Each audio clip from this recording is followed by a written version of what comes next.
Okay, so let's dive into this because honestly, this headline is pretty wild. Battlefield 2042, right?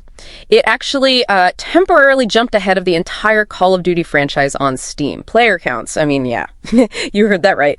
So today, that's our mission. We're going to peel back the layers on this recent data, try and understand what this kind of unexpected shift really means, you know, for you playing the games and maybe for the whole industry.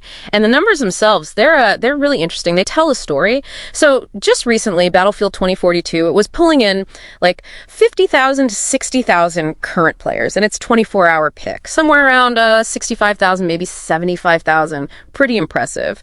Now, compare that to Call of Duty, and yeah, that's all the COD titles on Steam together, Modern Warfare included. Their current players were hovering around 50K, maybe 55K. And the 24-hour peak was, well, wider range, like 62,000 up to maybe 82,000. But the key thing is, for a little while there, Battlefield 2042 wasn't just close. It briefly showed higher current numbers, and yeah, even higher peak numbers. Sometimes that's quite a turn, wouldn't you say? Oh, absolutely staggering. It really is. And what's fascinating, I think, is exactly that temporary upset you mentioned.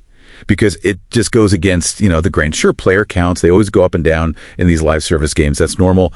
But for Battlefield 2042, a game that had, let's be honest, a really rough start. Oh, yeah. Notoriously rocky. Right. For that game to actually outpace Call of Duty, this giant yearly beast of a franchise, even for a short time, that's really significant. And just for scale, right?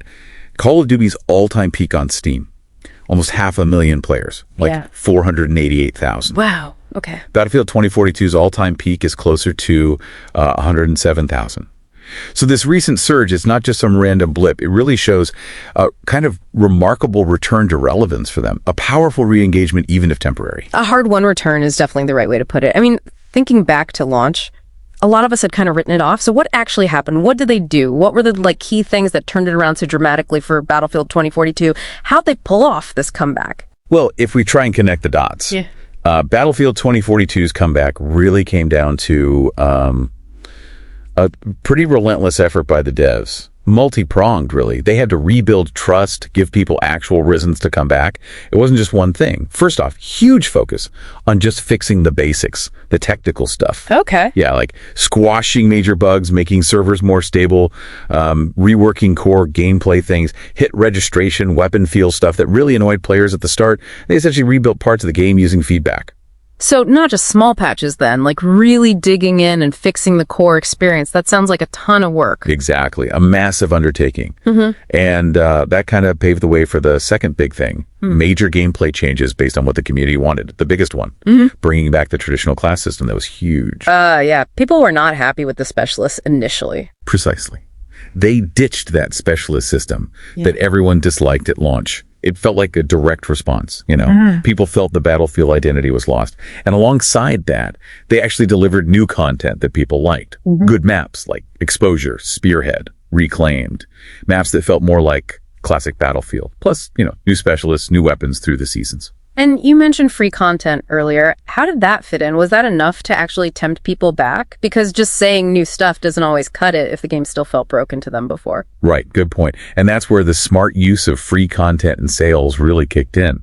So the seasonal battle passes, they had pretty good free tiers. You could unlock new weapons, new specialists like Zane and Lee's without paying. Okay, so accessible. Yeah, it kept things feeling fresh without forcing a purchase. But the clever bit was pairing this with timed free weekends, often right during big Steam sales. That was kind of genius, really. It let players who'd left or maybe never even bought it because of the bad reviews. Right, they could try the fixed version. Exactly. They could try the improved game, often for free. And surprise, surprise, many found it was way better than they remembered or heard. Yeah. And then with the game on sale at the same time, they jump in. It felt like a totally different, much better deal. So fixing the game, adding requested stuff, offering free ways to engage, then hitting them with a sale during a free trial.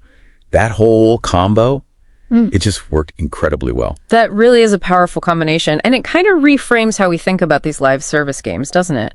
I think the core takeaway here for you listening is pretty clear. Even in these super competitive spaces against giants like COD, Real, sustained effort from developers can totally change a game's story.